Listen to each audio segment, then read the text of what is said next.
Hoy en día ya sabemos que en el universo todo es fundamentalmente energía, la física cuántica lo demuestra, y los alimentos no se escapan a esta ley. Vamos a explicar cómo funciona la energía de los alimentos y cómo podemos aplicar estas leyes universales a nuestra cocina. A lo largo de la historia, las distintas tradiciones y filosofías comparten la idea de que los fenómenos se manifiestan siempre como si tuvieran dos caras. Desde la antigüedad, los hombres han observado que en todo fenómeno existe una tendencia hacia la expansión y otra hacia la contracción. Podríamos ver que estas fuerzas, que también podríamos llamar yin y yang, operan en todas las dimensiones de la realidad.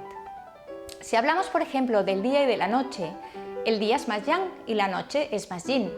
A nivel de movimiento, más inactivo y lento es más yin, y más activo y rápido es más yang. A nivel de peso, más liviano es más yin y más pesado es más yang. A nivel de temperatura, lo más frío es más yin, lo más cálido es más yang. A nivel de emociones, la melancolía, por ejemplo, es más yin y la cólera es más yang. Y en general, la mujer es más yin, el hombre es más yang. Por ejemplo, a nivel de textura, lo más suave es más yin, lo más áspero es más yang. En el cuerpo, lo más interno es más yang, lo más externo es más yin, etcétera, etcétera. Podríamos decir que todo lo que conlleva difusión, dispersión, separación, descomposición es más yin, y todo lo que implica fusión, asimilación, reunión, organización es más yang. Esta combinación debe tomarse siempre en términos relativos. Todos los fenómenos son una combinación de ambas tendencias energéticas, en una u otra proporción. El equilibrio absoluto no existe, sino que en todos los fenómenos, en las situaciones o en los sistemas estables, siempre se da un equilibrio dinámico. Todo lo que percibimos expresa siempre una tendencia contractiva o expansiva. Si sabemos distinguir la tendencia, sabremos predecir cuál va a ser la conducta del fenómeno. Por ejemplo, la batidora eléctrica, el mini pimer, licúa la comida con un movimiento centrífugo. De este modo se produce una tendencia a que el alimento se expanda y, por lo tanto, se produzca más gas en el estómago durante el proceso digestivo. Por el contrario, con el pasapurés, el alimento se condensa, se adquiere una fuerza centrípeta que comprime la comida y facilita el proceso de la digestión.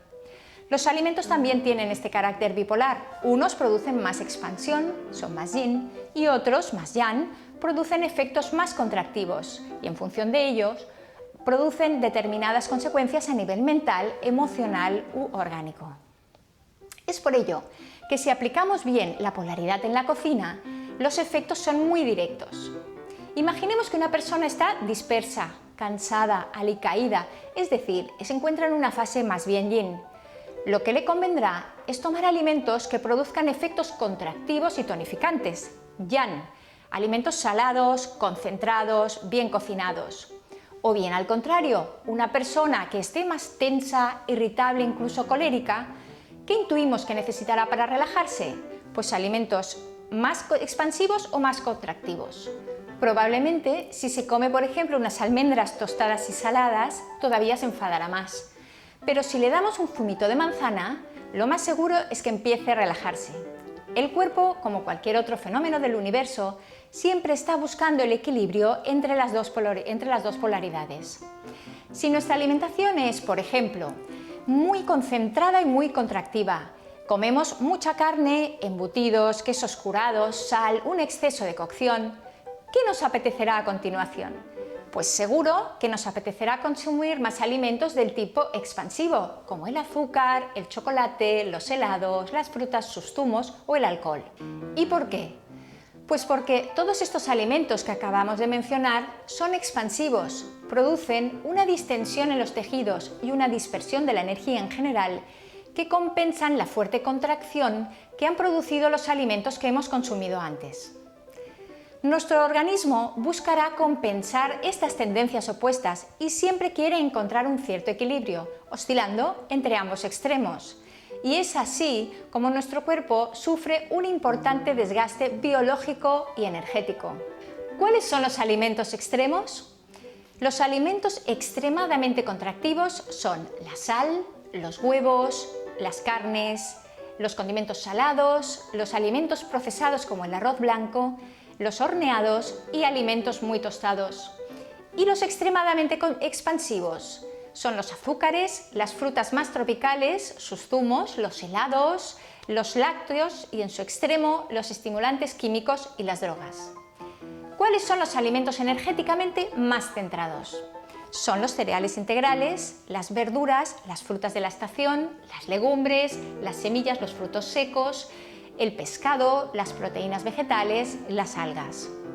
Si aprendemos a cocinar y alimentarnos con estos alimentos, como que a la vez son más nutritivos y energéticos, más fáciles de asimilar y de metabolizar, podemos conseguir una forma mucho más fácil de bienestar, de equilibrio y de aumento de la salud y de la vitalidad. La idea de estos vídeos es la de ir aclarando propiedades de cada uno de estos grupos de alimentos, de los cereales integrales, de cuáles son, de cómo se cocinan, de cuáles son sus propiedades. Haremos lo mismo con las verduras, con las frutas, con las proteínas vegetales, con los endulzantes, con los condimentos, con las algas, y de esta manera vamos conociendo los efectos que cada uno de estos alimentos producen en nuestro organismo. Podemos producir alquimia en la cocina y conseguir platos con propósito. Por ejemplo, platos que den energía o, al contrario, que la seden y que relajen, que ayuden a concentrarse mejor, que ayuden a tener mejor estado de ánimo, etc.